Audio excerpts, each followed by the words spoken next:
Hello, and welcome to the Healing Half. My name is Mickey Spear. I am a grief musician, author, and talk show host. Every single week, we get together for a quick 30-minute refresh where we get to learn how to heal our own wounds as well as learn how to help others with theirs. So if you are listening, whether live or as a replay, please comment whenever you're listening where you're calling in from. I'm currently calling in from northern California. Feel free to take a guess what the average weather is up here. I'll let you know in my summary email afterwards. You might be surprised. But for those of you who don't know me, I'm normally from Minnesota, and that's actually where I've had the absolute pleasure of meeting our guest tonight, Athena. And I lost my mom to cancer when I was 13 years old. I spent the better part of a decade pretending I was fine, not leaning into it, and very much trying to convince the world around me that I didn't need help. And I'm not sure why they're asking about it and just treat me like a normal person. Well, eventually, as I'm sure you can imagine, that didn't go great. My life was crumbling in every single aspect, and eventually I got to counseling and I finally began to open that door and the floodgates came, right? And there was so much to wade through. Now, by no means am I through my grief, but I definitely feel like I have come to a much better spot. I want to spread the news to the world why unprocessed grief is a problem and how it is better on the other side, even though it is so hard, which is why I love to create content, be it music, my workbook, and this show, and a bunch of other things that I like to do to help people facilitate healing their own wounds and helping others who are grieving. So that's the healing half. I am so glad you are tuning in, whether live or as a replay. Don't forget to hit follow, share, comment, whatever you guys want to do. Athena and I will go back through the show afterwards and read all of your comments. So, without further ado, we have a very special guest for you tonight. Her name is Athena Carlson. Her and I met at She Climbs Mountains, which I'll let Athena talk all about at the end of our time together. But she has a very unique story, and that's what I love about this show is we get to really learn about situations that hopefully most of us can't relate to, and then take that information and love our community better. You don't have to look far to find a family that has gone through some distress. And Athena's story is one that is absolutely going to give a really brand new perspective with her mom's paralysis. So, Athena, thank you so much for coming on the show tonight. Hi, thank you so much for having me. Oh, such Um, an absolute honor. Do you mind introducing? I know you a little bit, but do you mind introducing yourself to those watching? yes, so my name is Athena Carlson, and I met Mickey at one of the young adult motherless daughters meetups. So it's an offering through She Climbs Mountains. They're a nonprofit. We'll talk about them later. But it's was a really healing session. It was one of the last in-person sessions we had before the Mhm. pandemic. So that's how we met. Isn't it funny how um, we kind of mark things by that? Like before the world shut down, it was like that time. It's the same as with grief. Like before my mom died, after my mom died, before my Yeah. mom's accident, after my mom's accident. Hmm. It's and so a lot of people are going to be able to relate to that aspect now, at least. So Yeah, yeah. absolutely. And do you mind telling us a little bit about your mom and your story? Yes. So one of my favorite things that I did in another workshop actually was like the first two sessions of the workshop was just entirely devoted to telling our stories. And so like there's always one story that you tell, which is kind of like the elevator pitch of like, all right, bing, bing, boom, let's just get the story done. And then there's another version, which is when you actually dive deep. Elevator pitch today. So basically, I was 11 when my family was driving home from Duluth, and we were in a rollover car accident. My mom ended up having a spinal cord injury. Um, she was paralyzed, and for 8 years she was in a wheelchair. And then 8 years later she actually passed away from respiratory complications associated with her paralysis. And so I was 11 when she was paralyzed, and I was 19 when she passed away, and I am 28 now. So yeah. that's my story. Well, thank you so much for sharing. I am so sorry for your loss. And, as I look at, I'm actually going to bring it right back up. As I look at that, those photos with you and your mom, and she's kissing you as a baby, and like that 90s family. Oh my gosh. We have, who in the 90s doesn't have a photo that looks so much like that? But then, of course, there's that photo underneath, and that is of you and your mom. It appears to be at the North Shore on the ocean. And I think that's what I really want to dive into tonight, because as we talked about leading up to this show, everybody focuses on the death, but you've got to, not that that's not worth talking about, because obviously that's Yes. this whole show's point. So we do appreciate talking about that too. But I truly have never met somebody who grew up with a paralyzed parent. So I am so curious at that story. So, do you mind kind of walking us through a little bit more about the car accident and kind of that cumulative time where what happened? Yeah. So we were driving back, and it was in the middle of the night, and I was sleeping in the back seat. Our whole family was in the car, and actually, our Dalmatian Domino, who I grew up with, was also in the car with us. Hmm.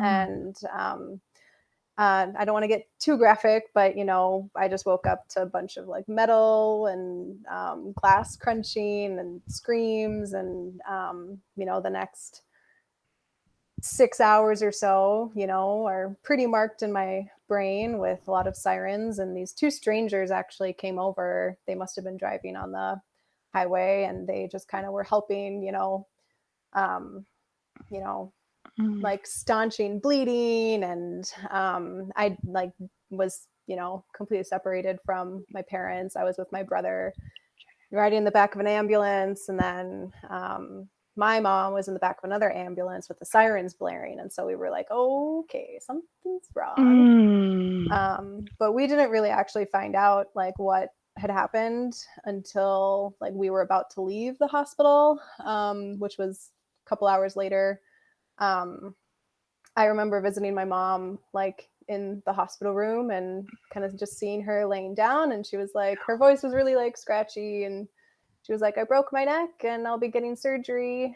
And then I was like, oh, okay, well, whatever, surgery. She'll be home a couple weeks maybe.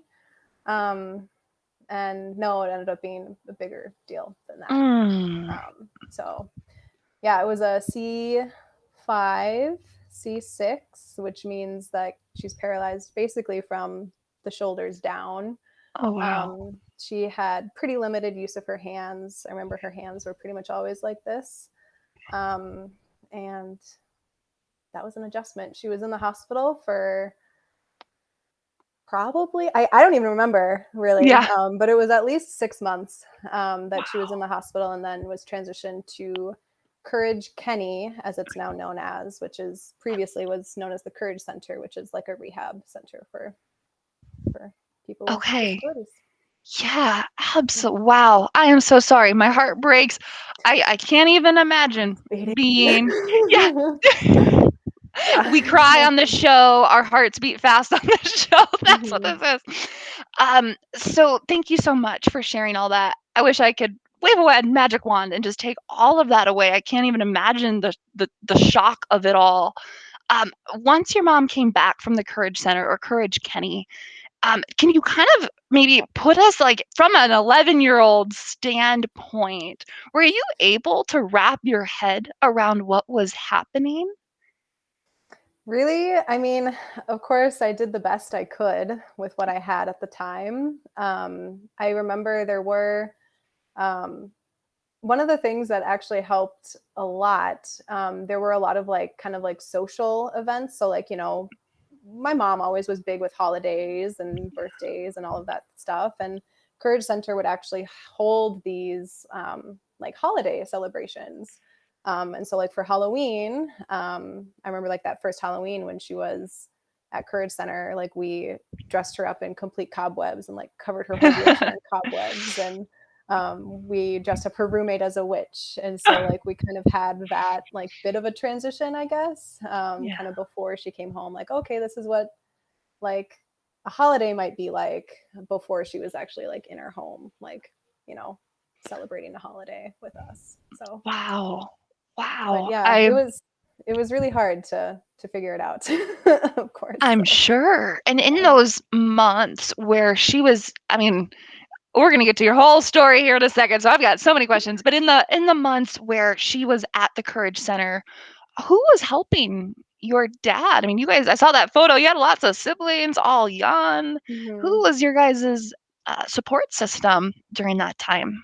Yeah. So I remember telling people a lot, like when I would come to school late, or when I didn't have everything ready for an event, or my homework wasn't done. I remember just like rattling off, like, my mom's in the hospital and my dad's at work, so we're alone a lot.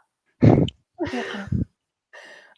And of course, my dad, when he came home, like he would, do everything that he could. And my siblings were really, um, you know, and I remember mistakenly calling my sister mom a couple of Mm.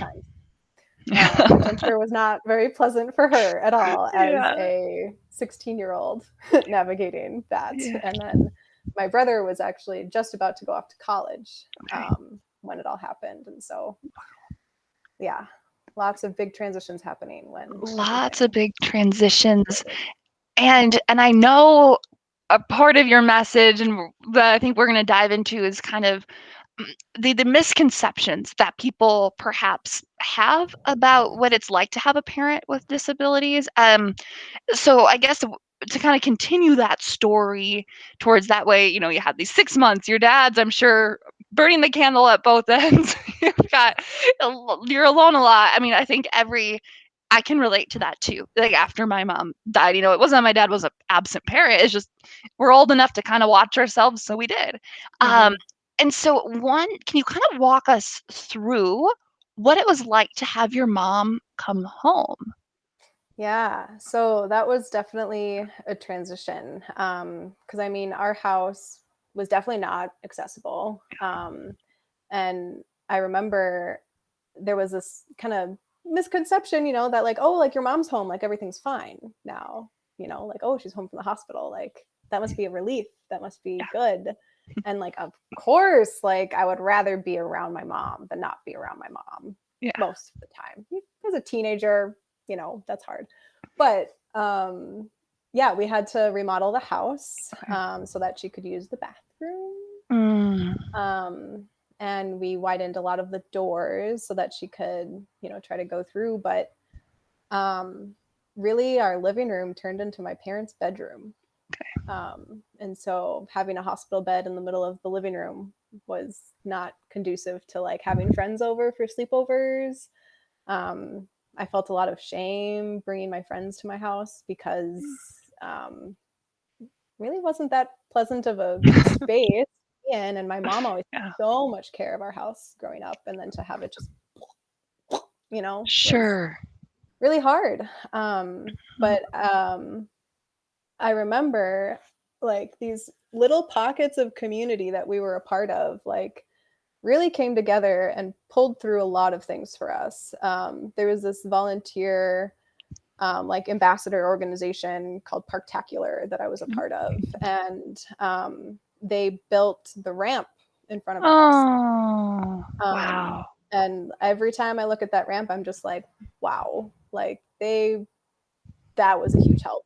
Yeah. And then my church family was constantly bringing over meals because my mom primarily cooked and she can't cook now. She can't even hold a knife. Mm, So that was a huge help as well. So yeah, it's these that's kind of amazing. being able to hold space for the things that were really, really crappy while also being grateful for the people who really helped. Yeah. It's, yeah, get a lot of It's a practice weird in that dichotomy, now. isn't it? Yeah. A Hmm. strangest dichotomy. Well, and this is a question, this is me just in my ignorance not knowing.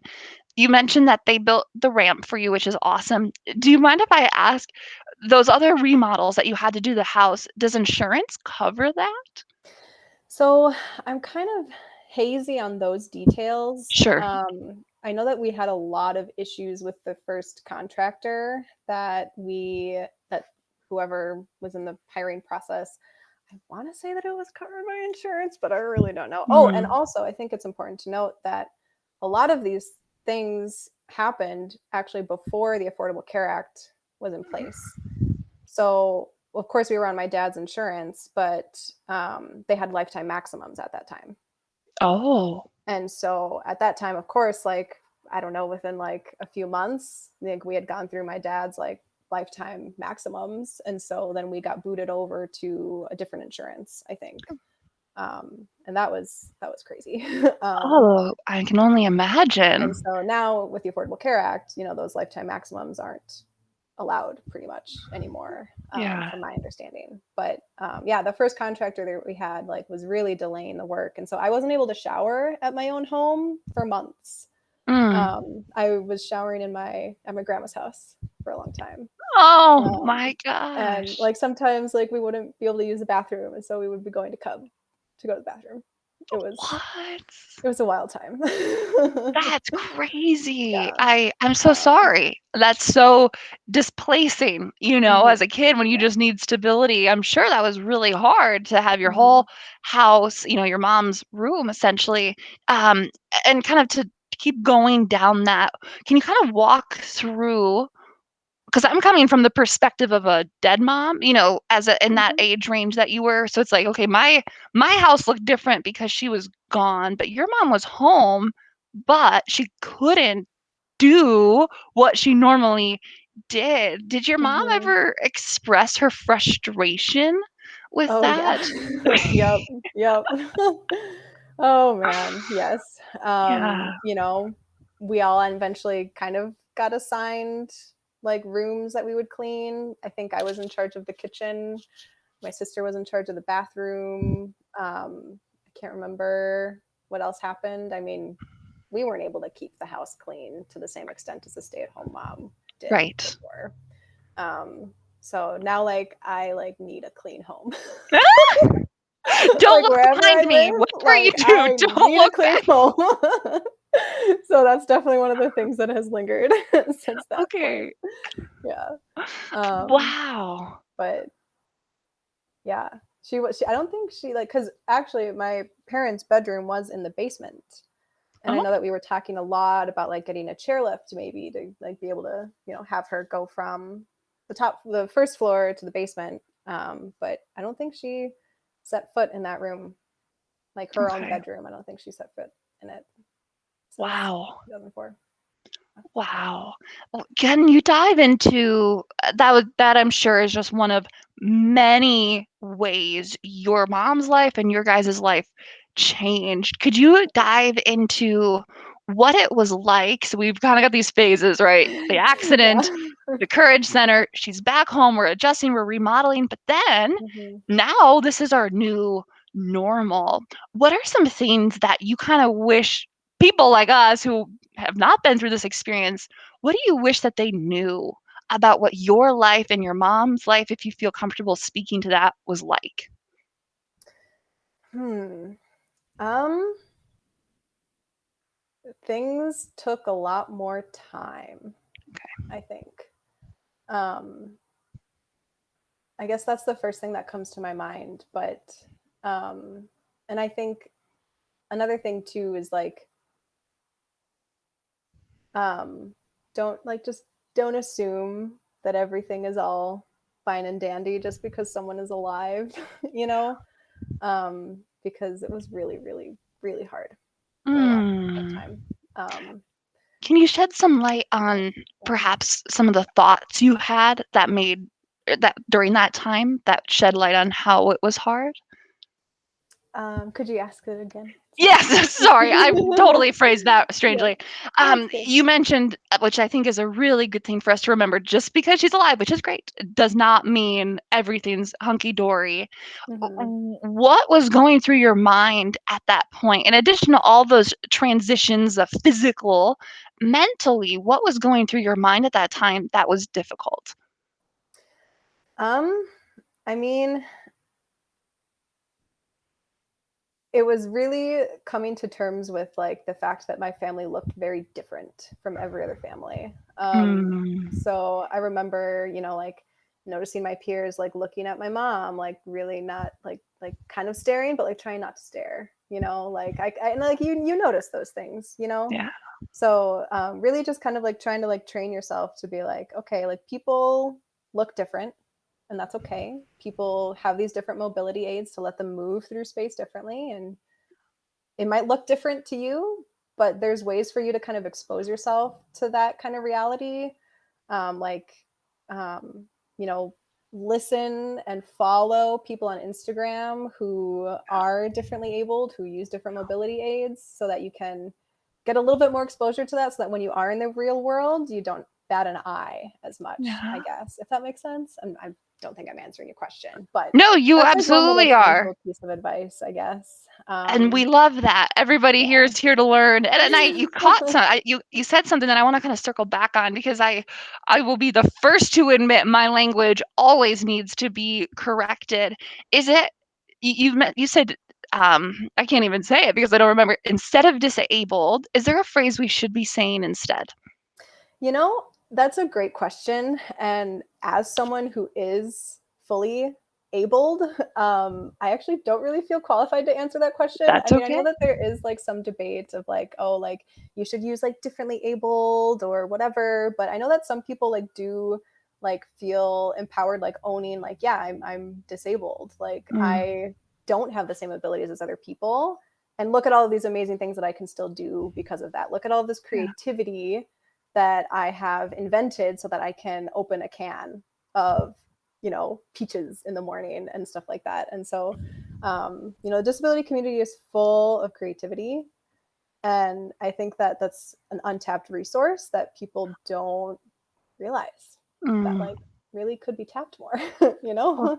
thank you. If I ever say So, anything that's off, just say that's not how you say it, and just correct me, because I'm gonna want to learn. So thank yep. you Hmm. for that. And we, as we kind of come to our close, we're not there yet, but as we kind of get to it, there's a couple things I still want to really dig in, Hmm. and just kind of get a little nitty gritty with. Yep. I know you mentioned there was an 8-year period between the accident versus when she passed, and Yes. I was kind of wondering if you could shed some light on getting closer and closer to that point and what that was like for you. Yeah. So I honestly had no idea it was coming. Of course, hindsight is 2020, and like I look back on pictures and like, oh man, my mom looked very skeletal, very thin. And I remember actually before she passed, one of my high school friends actually commented on it. And I was like, no, it's fine. It's fine. Mm, She would always go into the ER. She would always come home. She yeah. would always go into the ER. She would always come home. And it was one of those times where she went into the ER and she didn't come home.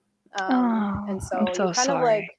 you normalize that instability until you can't, and then it's impossible. She's gone. Mm, Um, and I am so so sorry. yeah, I mean, it's you adjust to a new normal, and then you cling to that normal, hoping it doesn't change, but then it does. It almost feels like So. the bar of hope just keeps changing, right? Where it's like, oh, I have hope in this stage, and then something gets worse. I've got hope in this stage, then it gets even worse. I've got hope here Hmm. too. I can Yeah, 100% relate with my mom. Very skeletal. That's a very good yeah, word for that. yeah. So am I correct when I say you didn't get to say goodbye?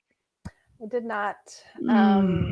I like to think that I was able to. I was in my track college locker room when I got the inundation of texts and voicemails, and Oh, there was never good reception there. And so I called my dad, and he was like, mommy's going to die. And I was like shaky. I sat down, like people in the locker room, like, you're showering in a locker room, people are in towels, they're naked. And so it was like I was naked when I got the news. And so I was like super vulnerable, like wrapped in this tiny little towel that they give you in college athletic track room locker rooms. And I was just like, what's happening? And yeah. so one of my I always call her my track captain, and she was like, don't call me that. I was like, that's the easiest way to describe who you are. but one of my track captains kind of like led me to this an empty locker room so that I could have Oof. final words with my mom over the phone. Okay. And actually, this is kind of really vulnerable to say, but actually, the first words out of my mouth with to my mom was "I'm sorry," Mm. um, because I know I was really young when everything happened, and I really got a pass on a lot of the things that for like taking care of her and stuff like that, and um, that "I'm sorry" was kind of like directed towards her and directed, you know, partially towards my family, and I just like those are the first words out of my mouth because I feel like I had failed, Mm. um, and like failed in so many ways. Um, but of course, as a teenager, that's all you can feel towards a parent is like, oh, like I didn't want to be associated with you for so many years, and now it's too late. Um, but you live and you learn, and you forgive yourself for those things. Yeah. Um, but yeah, I the call dropped, and so I have no idea Oh, oh how my much God. she heard, how much whatever. Yeah. And then the next day, I got a call in the morning that she had passed, and then I drove back to Minnesota. Oh So my gosh. Well, first of all, thank you for being vulnerable. I'm yeah, over here. I'm crying with you. You are in good company. I'm sure people got are my crying toilet listening. paper, toilet paper Yeah. tissues. Oh, wow. And um, like you said, I think this probably goes without saying, but we are so hard on ourselves, regardless of how old you are, but especially those teenage years. I mean, who didn't have issues with their parents and fights, you know? And it's just kind of like it's so normal. But then, of course, when you think about their timeline cutting short, we don't have those years to kind of bounce back and be like, oh, throughout college, we got to kind of mend our relationship, you know? and like relate to each other as adults, and that doesn't Yeah. happen for a lot of people. So No, it doesn't. And so I so appreciate you sharing. I'm glad you're giving grace to yourself, but I know that is a journey that only you can be on. You know, we can say our, oh, don't worry about it all day long, but I'm glad that you're forgiving mhm. yourself. Not that you need forgiveness. That's not what I'm saying. It's just the journey of forgiveness Yeah, itself. yeah. And as Hmm. we do wrap up our time together, I cannot thank you enough for being on the show. Is there any last words or last lessons you would like us to take or a big takeaway before we talk about She Climbs Mountains? Yeah. Big takeaways, I guess. Um, oh man, I should have come a little bit more prepared for this. Sorry, Nope. Mickey. No.